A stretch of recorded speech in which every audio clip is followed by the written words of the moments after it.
If you're looking for a hero in this story, keep scrolling. I'm Ethan Vaughn, and I'm about to become the kind of man your mother warned you about, right after she finished crying over what happened to hers. The night before Clara's law firm grand opening, I was in my workshop doing what I do best, bringing lifeless things back to life. A 1967 Mustang Fastback sat before me, her engine torn apart like a broken heart. My phone buzzed against the workbench, cutting through the silence. Don't forget to wear something nice tomorrow. Big night for us. C. Us. Like I was the garnish on her career salad. Like 22 years of marriage made me a supporting character in the Clara Vaughn success story. Before we dive deeper into this story, I have one small request. Please subscribe, drop a like, comment, and hit that hype button to boost this channel so more people can discover these incredible Reddit stories. I should have seen it coming. The late nights at the office, the new wardrobe, the way she'd started looking at me like I was something she'd stepped in. But love makes you stupid, and I'd been the village idiot for months. The next evening, I stood in my best suit at the Lakeview Country Club, watching Clara work the room like she owned it. Which, in a way, she did.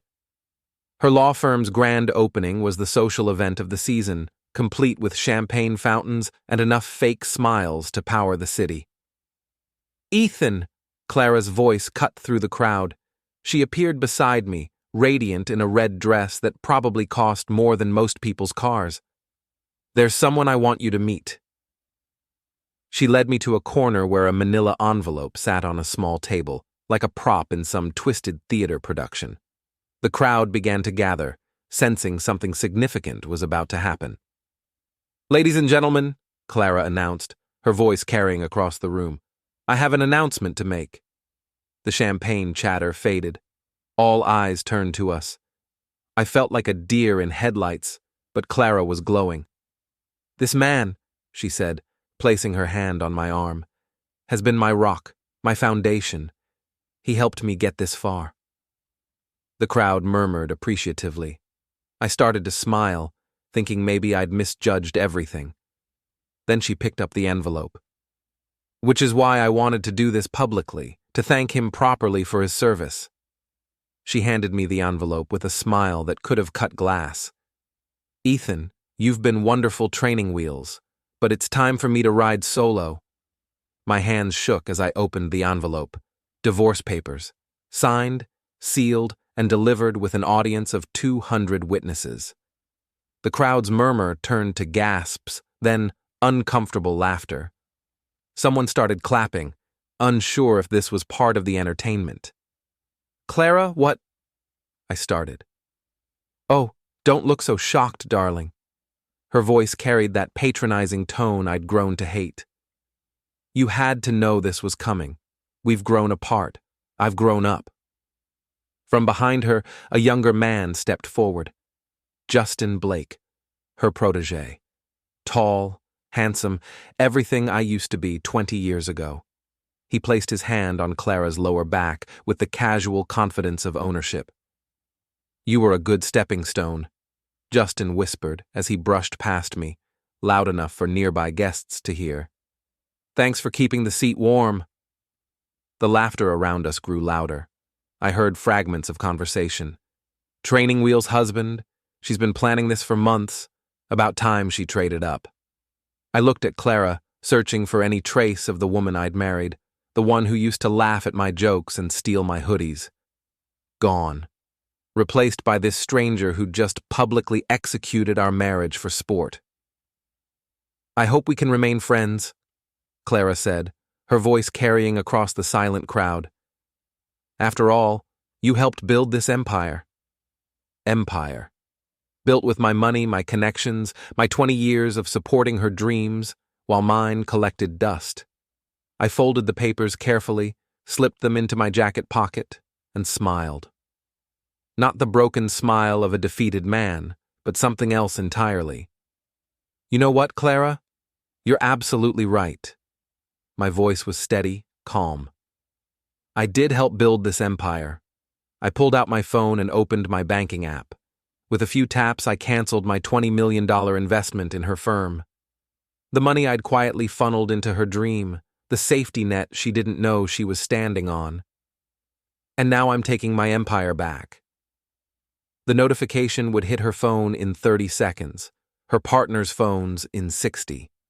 By the time the champagne went flat, her entire financial foundation would be crumbling. I walked toward the exit, my footsteps echoing in the suddenly quiet room. Behind me, I heard Clara's phone buzz, then another. Then a symphony of buzzing as the news spread through the digital grapevine. "Ethan!" Clara's voice cracked. "Ethan, wait!" I didn't turn around. I had work to do. My workshop became a war room. By morning, I had 456 missed calls, 1,200 text messages, and 3 news vans parked outside. The story had legs. Local businessman pulls funding from wife's firm during divorce announcement. I let them sweat while I worked on the Mustang. There's something therapeutic about rebuilding an engine when your life is falling apart. Every bolt has a purpose. Every part fits exactly where it should. Unlike marriages, apparently. Max Russo found me there around noon. My best friend and boxing coach pushed through the media circus like he was parting the Red Sea. At 55, Max was built like a brick wall and had the personality to match. "Jesus, Ethan, you nuked her from orbit." He grabbed a beer from my mini-fridge and settled onto a work stool. "The whole town's talking." "Good." I didn't look up from the carburetor I was rebuilding. "Let them talk." "Your daughter's been calling me. Sophie's pretty upset." That got my attention. Sophie was 18, beautiful like her mother, and twice as entitled. Clara's little princess had never wanted for anything, including loyalty to Daddy Dearest. What did she say? That you're a bitter old man who can't handle her mother's success. Her words, not mine. I laughed, but there was no humor in it. Success built on my money, my connections, my sweat. But sure, I'm the bitter one. Max studied me with those cop eyes he'd never really lost, even 5 years after retirement. "You want to tell me what this is really about? Because pulling 20 million out of spite seems a little extreme, even for you." I set down my tools and grabbed my phone. The text messages I'd found on Clara's old iPad, the one she'd forgotten about, told the whole story. I scrolled to the worst ones and handed the phone to Max. His face darkened as he read. 3 years? 3 years, with Justin and probably others. Look at the dates. I pointed to the timestamps. She was texting him about me while I was in the hospital with pneumonia. Called me her training wheels husband back then, too. Max kept reading, his jaw tightening. "She's talking about teaching him your bedroom preferences. Jesus Christ, Ethan." "It gets worse. Keep scrolling." The messages painted a picture of calculated betrayal. Clara hadn't just fallen out of love. She'd been planning this public humiliation for months. The divorce announcement was meant to be her grand finale, her declaration of independence funded by my money. "She calls you a useful idiot here," Max said, his voice flat. "Says Justin's learning how to manage wealthy older men by watching how she handles you." I took the phone back. "So yeah, I'm bitter, but I'm also smart, and I'm just getting started.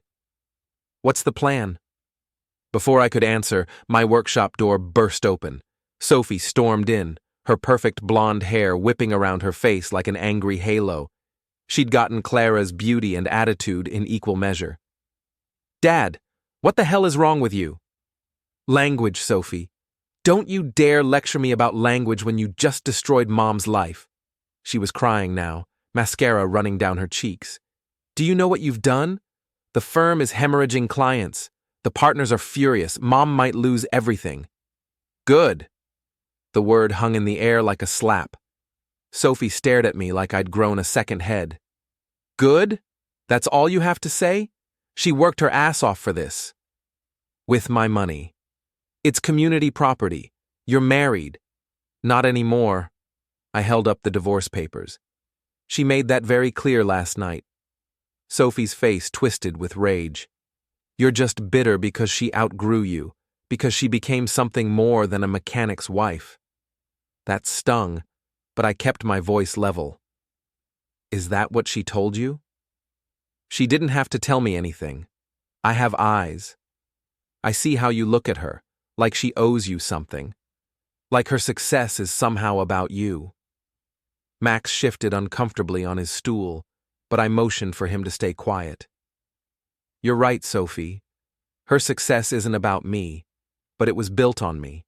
22 years of me working my ass off so she could go to law school, me taking out loans so she could start her practice, me giving up my dreams so she could chase hers.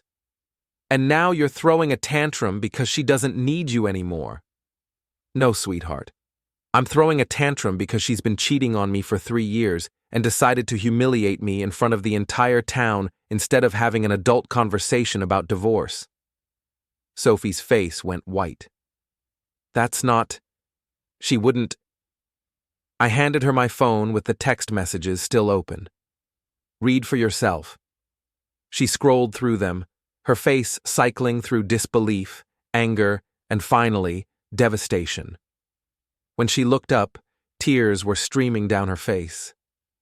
This doesn't change anything, she whispered. You still destroyed her career out of spite. I protected my investment. There's a difference. I hate you. She threw my phone at the wall and stormed out. The screen cracked, spiderwebbing across Clara's smiling face in one of the photos. Max picked up the pieces. That went well. She'll come around, or she won't. Right now, I have bigger problems. Like what? I smiled, and this time there was plenty of humor in it. The dark kind. Like making sure Clara and her boy Toy understand that actions have consequences. Justin Blake thought he was untouchable. Golden boy lawyer, Clara's protégé, the kind of man who'd never had his nose broken or his ego checked. That was about to change.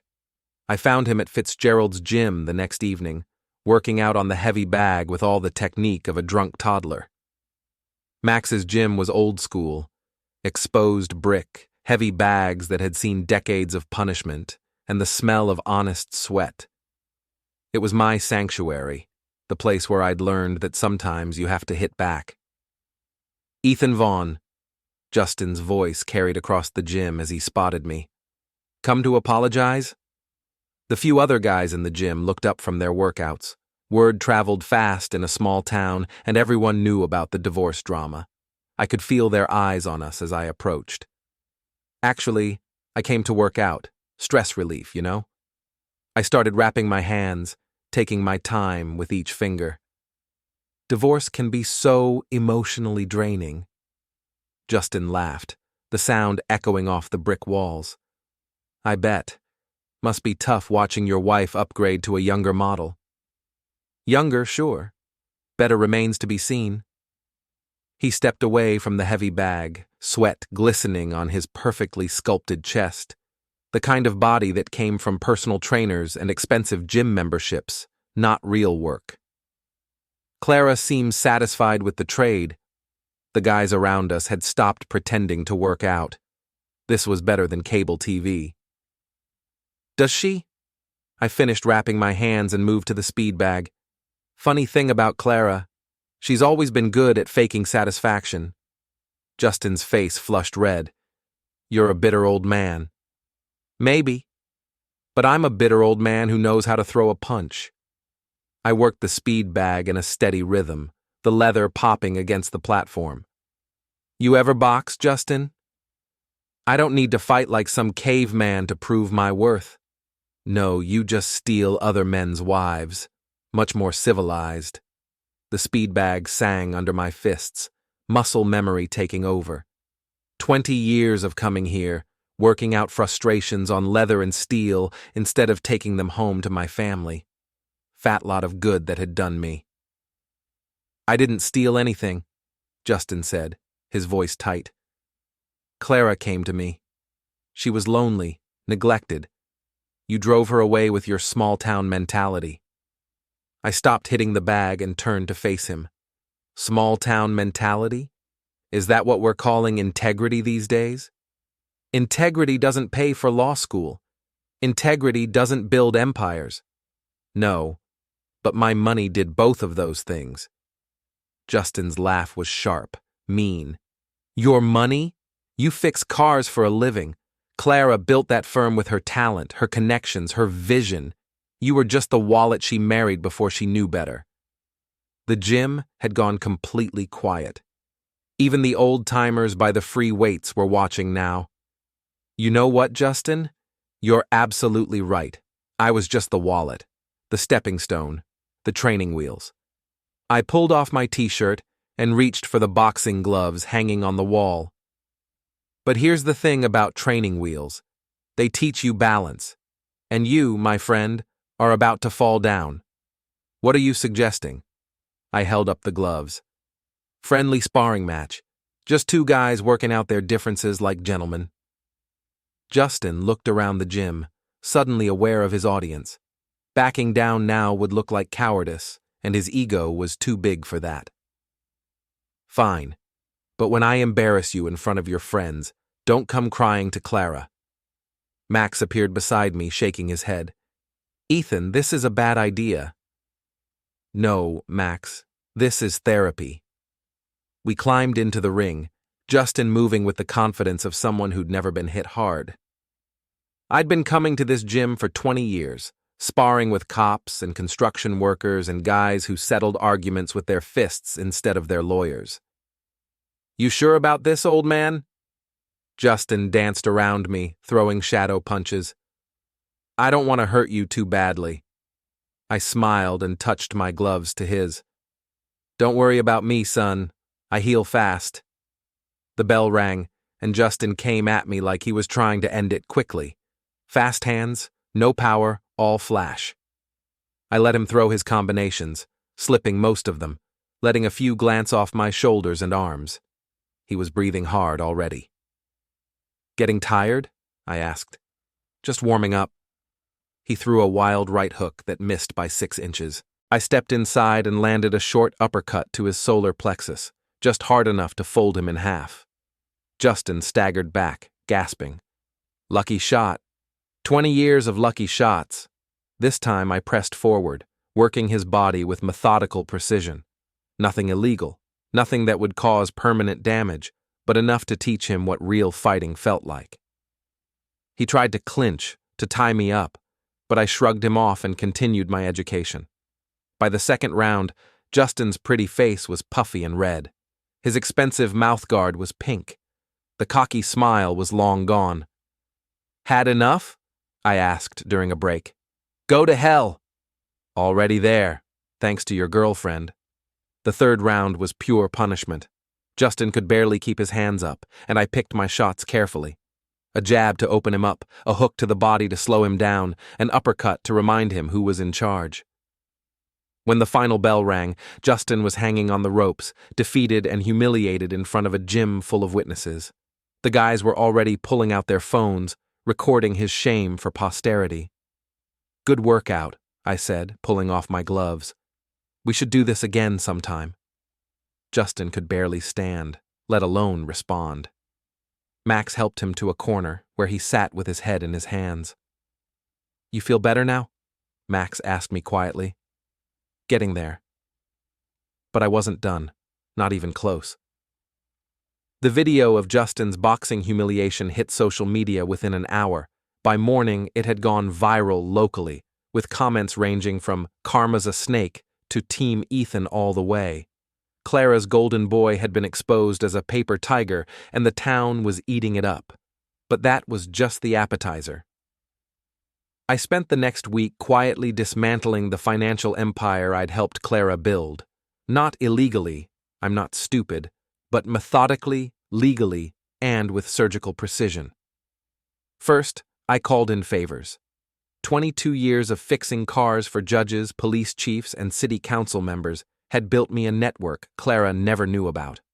A word here, a suggestion there, and suddenly her firm was facing routine audits and permit reviews. Second, I liquidated everything. The joint accounts, the investment properties, the stock portfolio, all legally mine to control until the divorce was finalized. Clara woke up one morning to find her credit cards declined and her bank accounts frozen. Third, I started making phone calls to her clients. Not to badmouth her, that would be unprofessional.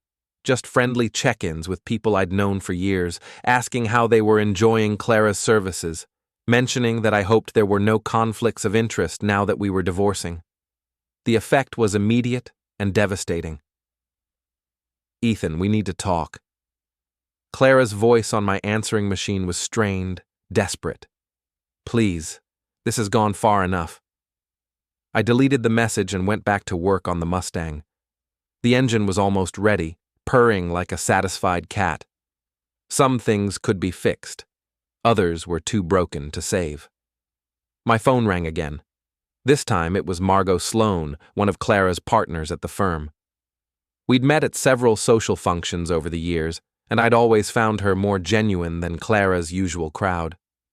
"Ethan, it's Margot. We need to talk." "About what?" "About the nuclear winter you've created for our firm." I laughed. "Your firm, not mine. Clara made that very clear. Look, I get it, you're hurt, you're angry, but you're destroying innocent people's livelihoods here." "Are you innocent, Margot?" There was a long pause. "What do you mean? Did you know about the affair? About the 3 years of lies and humiliation?" Another pause, longer this time. "I suspected. But you said nothing. It wasn't my place.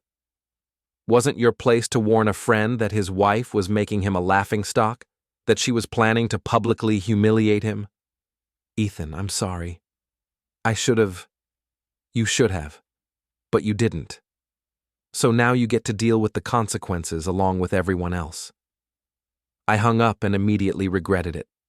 Margot had always been decent to me, and she was right about the innocent people. But I was past caring about collateral damage. Clara had made this war total when she handed me those divorce papers in front of 200 people. The next morning brought more fallout. Sophie showed up at my workshop again, but this time she looked different, smaller, defeated. "Dad, Mom's firm is falling apart. I heard. 3 partners have left. Half the staff has been laid off. She's talking about bankruptcy." I kept working on the Mustang, not trusting myself to look at my daughter. Maybe she should have thought about that before she decided to publicly humiliate me. She made a mistake. People make mistakes. "For 3 years? That's not a mistake, Sophie. That's a choice." Sophie sat down on the work stool Max had occupied a few days earlier. She looked so young, so lost. For a moment, I remembered the little girl who used to help me in the garage, handing me tools and asking endless questions about how engines worked. "She's my mom," Sophie whispered. "She's my wife. Was my wife. 22 years, Sophie. 22 years of building a life together, and she threw it away for a pretty boy with good abs and no conscience. What do you want from her?" I finally looked up from the engine. "I want her to understand what it feels like to have everything you've built taken away by someone you trusted."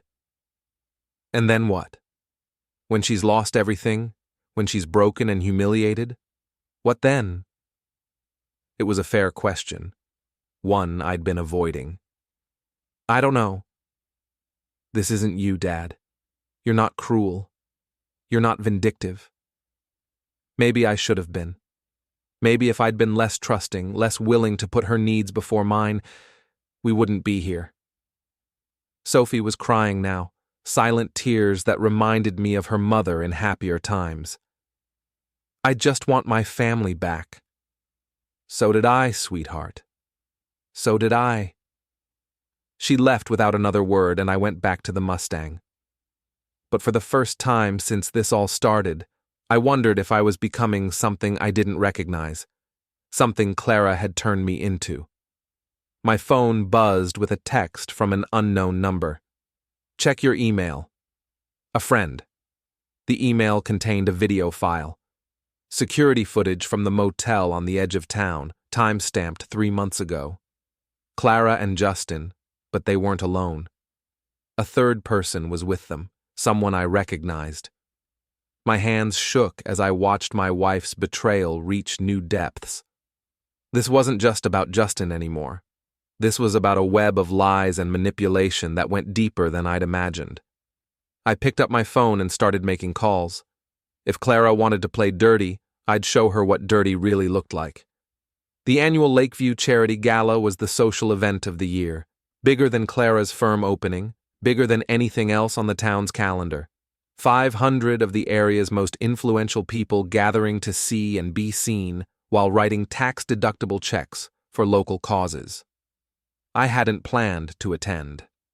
My invitation had been revoked after the divorce drama, and frankly, I had no interest in playing nice with people who'd watched my public humiliation like dinner theater. But Margot Sloan had other ideas. "I want you to be my guest," she said, when she called 3 days before the event. "And I want you to speak." About what? About integrity, about truth, about what happens when people forget that actions have consequences. I was intrigued. "Why would you do this?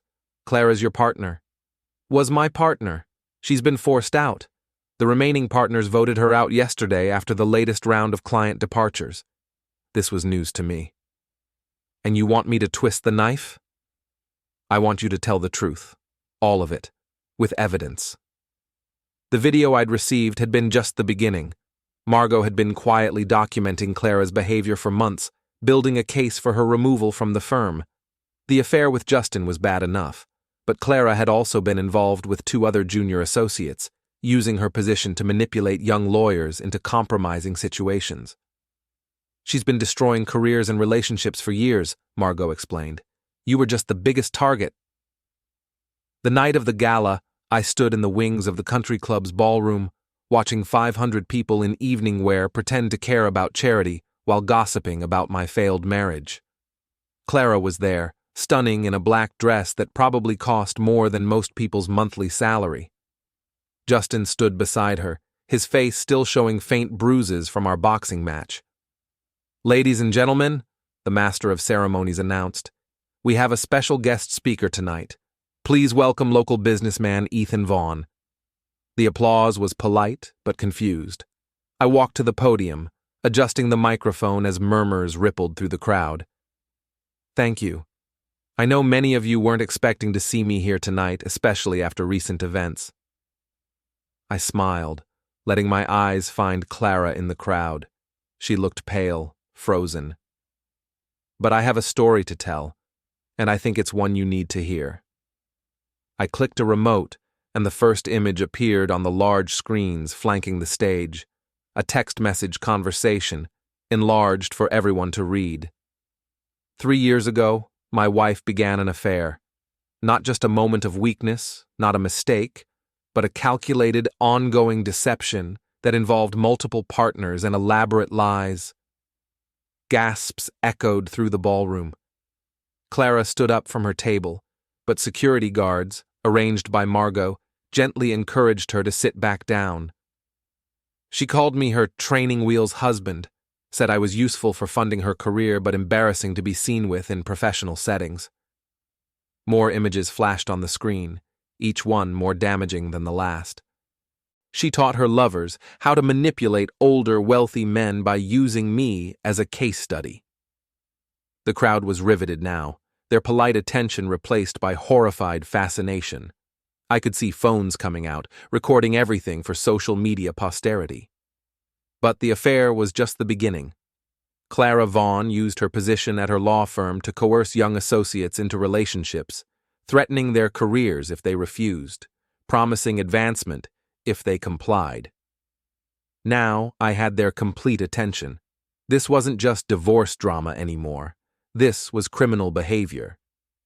I have video evidence, recorded testimony, and documented proof of a pattern of harassment and professional misconduct spanning 5 years.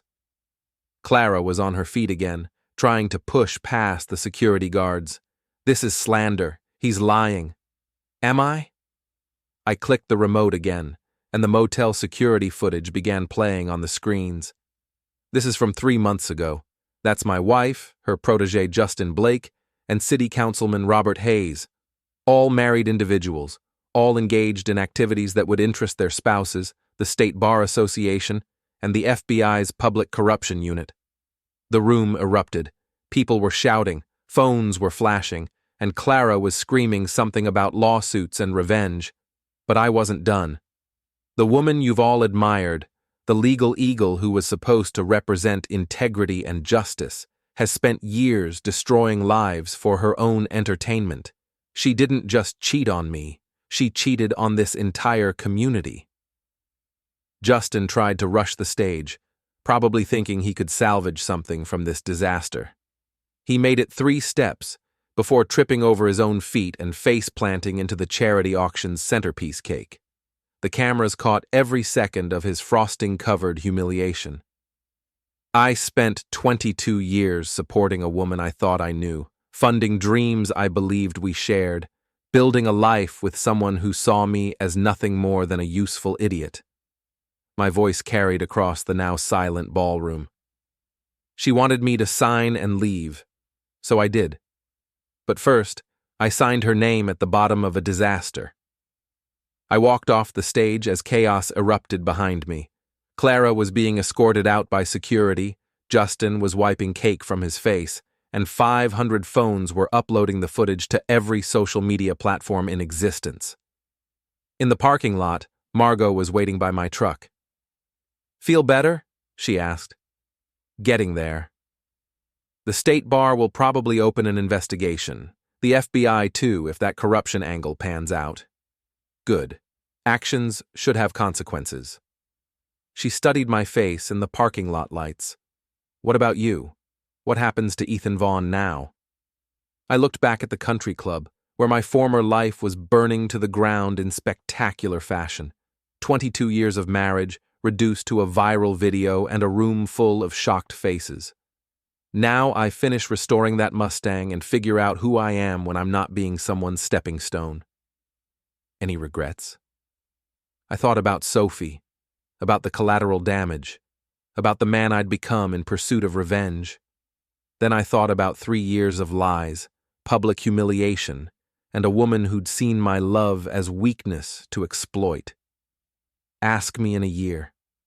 I drove home through empty streets, past the workshop where my Mustang waited, past the life I'd built and the future I'd destroyed. Behind me, the charity gala continued its descent into chaos. Social media lit up with scandal, and Clara's world finished its spectacular collapse. She'd wanted me to sign and leave. Mission accomplished. But some signatures are written in fire, and some departures leave craters. I'd given her exactly what she asked for, and it had cost us both everything. Sometimes that's what justice looks like.